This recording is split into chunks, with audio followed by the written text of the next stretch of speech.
اللهم صل على محمد اللهم صل على محمد جمال العالم جمال العالم اللهم صل على محمد اللهم صل على محمد جمال العالم جمال العالم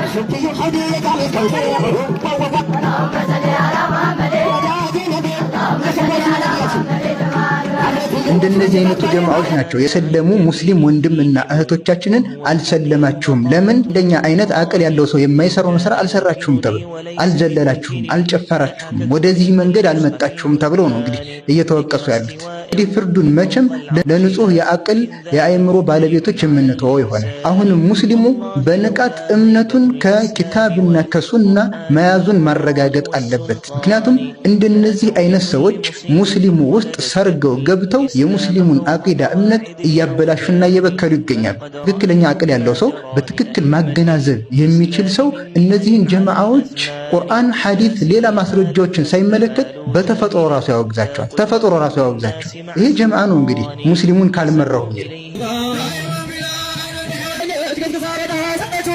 ይሄ ጀማዓ ነው እንግዲህ ሙስሊሙን ካልመራው የሚል።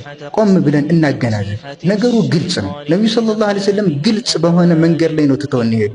ስሜትን የሚከተል ካልሆነ በስተቀር እነዚህ ሰዎች ትክክለኛ መንገድ ላይ ናቸው ወይስ አይደሉም ብሎ የሚጠራጠር አካል ራሱ አይደለም። ነገር ግን መንገዱን ስትመለከቱት ለነፍስያ በጣም የሚመች መንገድ፣ ነፍስያ መዝለል፣ መጨፈር፣ አጅነብይ ጋር መቀላቀል፣ መጨባበጥ፣ እንደዚህ አይነት ኹራፋት ነገሮችን ነፍስያ ትወዳለች። ጀሃነም ደግሞ የተከበበችው እንደዚህ አይነት ነፍስ በምትወደውና በምትፈልገው በእንደዚህ አይነት ነገራቶች ነው የተከበበችው። እንደዚህ አይነት ነገራቶችን ደግሞ ነፍስያ የምትፈልገውን ነገር ደግሞ ማን አሟልቶ ሰብስቦ ይዟል? እነዚህ አካላቶች ይዟል። ነገር ግን ቀጥተኛውን መንገድ ከፈለግነ የነብዩ ሰለላሁ ዐለይሂ ወሰለም አስተምሮት ከፈለግነ ቁርአንና ሐዲስ ያለንን ነገር ብቻ እንከተል። እነዛ ሙሽሪኮች የዚህን አይነት ተግባር ይሰሩ ነበር። የነዛ መንገድ ነው ዛሬ እየተኮረጀ እየመጣ ያለው። እነዛ ሙሽሪኮችም ስራቸው ሁሉ መዝለል፣ መጨፈር፣ መደነስ ነበር። ይህንን ተግባራቸውን አላህ ሱብሓነሁ ወተዓላ አወገዘባቸው። ምን ይላል አላህ? ወማ ካነ ሶላቱሁም ዒንደል በይቲ ኢላ ሙካአን ወተስዲያ።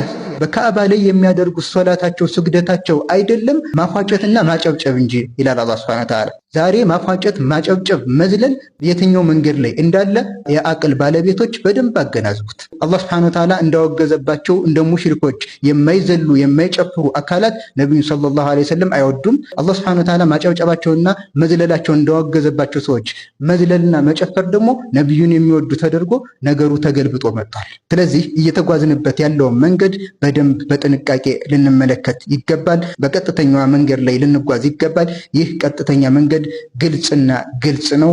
ከቁርአንና ከሐዲስ የወጣ መንገድ አይደለም። ከዚህ የወጣ አዳዲስ መንገዶች የጥመት መንገዶች መሆናቸውን ልናውቅ ይገባል። ሙስሊሙ ኡማ ነፍስየው የሚያዘውን ነገር ሳይሆን ወደ ጀነት የሚያቀርበው ነገር ላይ ትኩረት ሊያደርግ ይገባል።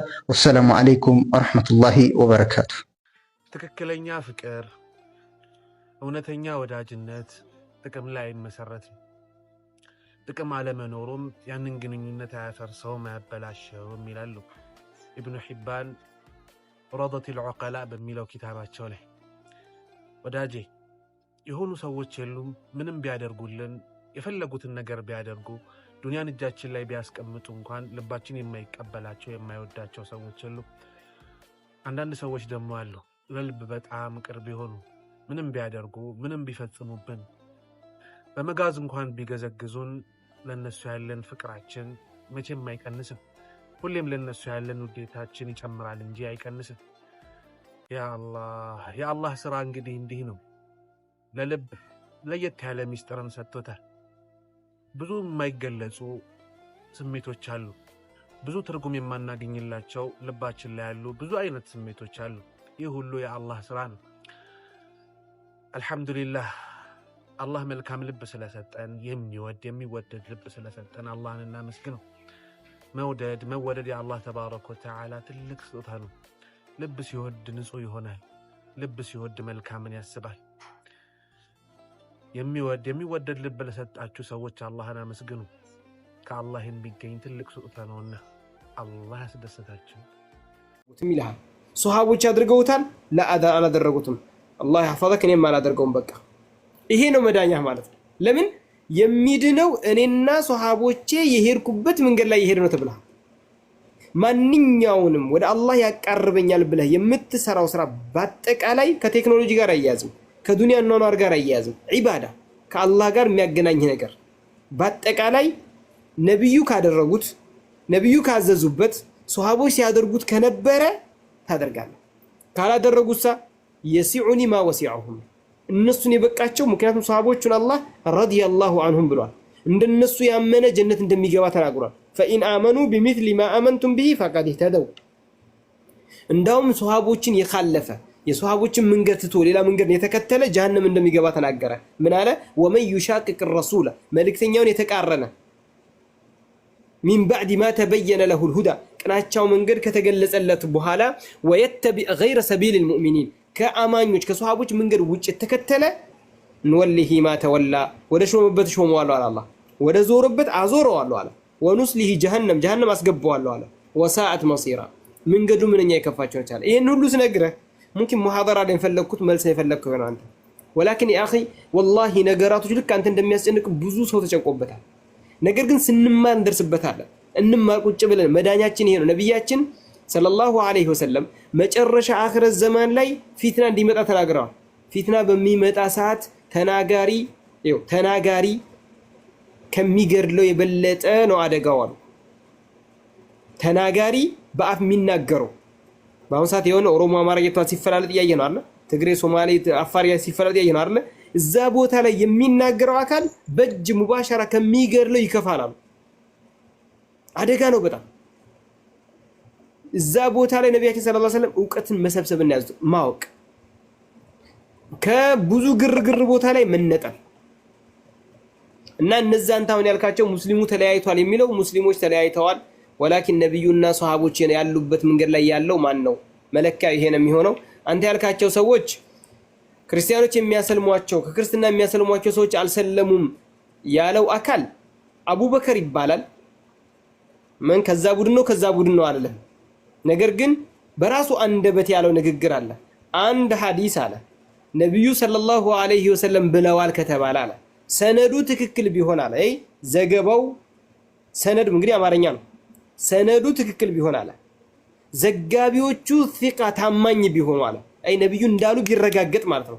በአቅላችን አስገብተ ነው አቅላችን ጋር የማይስማማ ከሆነ ነብዩ አላሉም ብለን እንክዳለን አለ። ያው ሰው ያንታው ያልከው ሰውዬ አልሰልም ያለው ሰውዬ ይሄንን ቃል ተናግሯል። ያኒ ሐዲስንም ሆነ ቁርአን የሚመዝነው በጭንቅላቱ ነው። ከጭንቅላቴ ጋር ካልተስማማ ነብዩ አላሉም ብዬ ክዳለው። ቪዲዮ በየቲክቶክም በየሞታ ያገኛችሁት አላህ አለኝ ያለን ሁሉ ይክዳል። አላህ እንደዚህ አለኝ አርረህማኑ ዐለል ዐርሽ ኢስተዋ ማ መናከ አን ተስጁደ ሊማ ኸለቅቱ ቢየደየ ወዘተ ወይብቃ ወጅሁ ረቢከ ዙል ጀላሊ ወልኢክራም ይሄን ሁሉ ይክዳሉ፣ አንቀበልም ይላሉ። እንደገና ደግሞም ያንንም እንከተላለን ያለው እስልምና ዋና ሜን ፓርቱ ፖለቲካ ነው ሲል የነበረ ሰውዬ ነው። የእስልምና ዋና ቁንጮ ፖለቲካ ነው። ፖለቲካ ዒባዳ ነው ሲል የነበረ ነው። ፖለቲካ ነጃሳ ነው። ፖለቲካ ማለት ነጃሳ ነው። እንኳን የእስልምና ዋና ሜን ፓርት ሊሆንና የእስልምና ዋና ሜን ፓርት ላኢላሃ ኢላላህ ነው። የእስልምና ዋና ቁንጮ ራስ ላኢላሃ ኢላላህ ነው። ፖለቲካ አይደለም። ፖለቲካ ማለት ነጃሳ ነው፣ ቆሻሻ ነው፣ በክት ነው፣ ህዝብን የሚያጫርስ ነው፣ ህዝብን የሚያጋድል ነው። እኛ የምናየው አርደል ዋቂ ላይ ያለን እንጂ ፖለቲካ ነው መስጊዶችን ያፋረሰው። አንተም እንዳልከው ፖለቲካ ነው የኦሮሞውን ከአማራው ሙስሊም ጋር እንዳይስማማ ያደረገው። ፖለቲካ ነው የአማራው ሙስሊም ከትግሬ ሙስሊም ጋር እንዳይስማማ ያደረገው። አማራ ነው እሱ ትግሬ እኮ ተብሎ ጀርባ እንዲስታ ያደረገው ፖለቲካ ተብሎ ነው። ይሄ ፖለቲካ ዒባዳ ከሆነ አላህ በእንደዛ አይነት ጀሪማ አያዝም። አላህ ላይ መቅጠፍ ነው። ስለዚህ ከእንደነዚህ ሁሉ የምንድነው ስንማር ነው። ጀዛኩሙላህ ኸይራን ብዙ ተናገርኩ። ወቢላሂ ተውፊቅ። ጀዛከላህ ኸይር። በጣም ነው የማመሰግነው።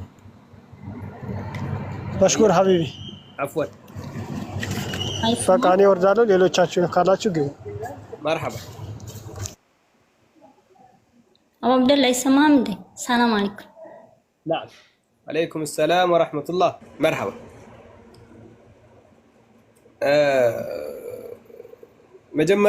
የመጀመሪያው ጥያቄ ላይ ጠየቅሽው ሴት ልጅ አደባባይ ላይ ወጣ ወንዶች ባሉበት ቦታ ላይ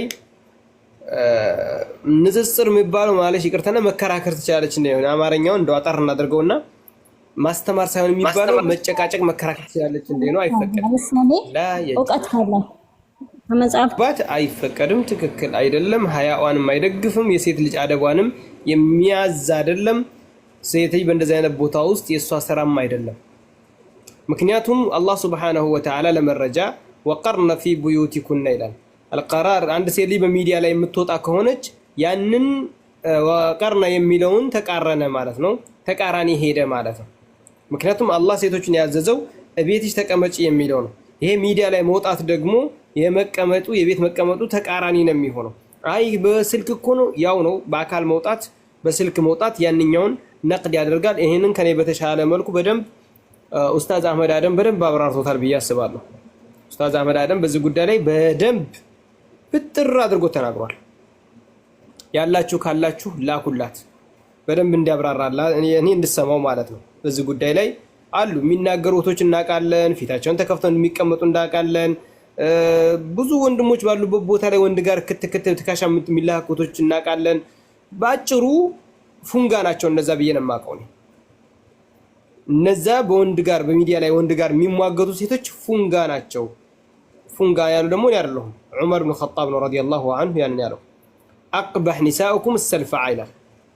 ከሴቶቻችሁ መልከጥፉ ወይም ደግሞ ፉንጋ ሴት ብሎ ማለት ያቺ ወንድ ጋር ስትነጋገር ሴት እንደምታናገር አድርጋ ወንድ ጋር የምትሟገት ወንድ ጋር ትካሻ የምትለካካ ወንድ ጋር ድምጿን ከፍ አድርጋ የምታወራ ማለት ናት። አይ ሰልፋዕ ብሎ ማለት ፉንጋ ማለት ነው። ሰልፋዕ ብሎ ማለት ያኒ ወንድን የምትዳፈር ሴት ማለት ነው። ወንድ ባለበት ቦታ ድምጿን ጎላ አድርጋ የምትናገር ወንድ ጋር ከአንها تكلم امرأة مثلها ማለት ነው። እና እንደዛ ነው ያስቀመጠው። እኔ አይደለሁም ያልኩት ይሄንን ዑመር ኢብኑ ኸጣብ ናቸው ረዲየላሁ ዐንሁ ያሉት። እሱን ትናገሩና ደግሞ ሸይጣን ይፈራዋል። መቼም በህልማችሁ ነው መጥቶ አናታችሁ የሚፈነጥቅላችሁ እንዳል ሰሃቦችም ይጠየቁ ነበር፣ ታቢዮችም ይጠየቁ ነበር። እስካሁን እስካለንበት ድረስ ዑለማዎች ጥያቄ ይጠየቃሉ። ድምጻቸው ሪከርድ አድርጎ እንሰማለን። ጥያቄ እየጠየቁ ሴቶች ማለት ነው። አልተከለከሉም። መናገር አልተከለከለም። መናገር አልተከለከለም። እዚህ ጋር መመላለስ ከወንድ ጋር አንድ በዛ ላይ ወጣ ከወንዶች ጋር የምታደርገው ንግግሮች ናቸው ተገቢ ያልሆኑ እንጂ ጥያቄ መጠየቁን ነብያችን ሰለላሁ ዐለይሂ ወሰለም በህይወት እያሉ ሴቶች መተው የሚጠይቁበት አንዳንድ ጊዜ ሷሃቦች እየሰሙ የሚጠይቁበት ሁኔታ አለ። ያ ከዛ ጋር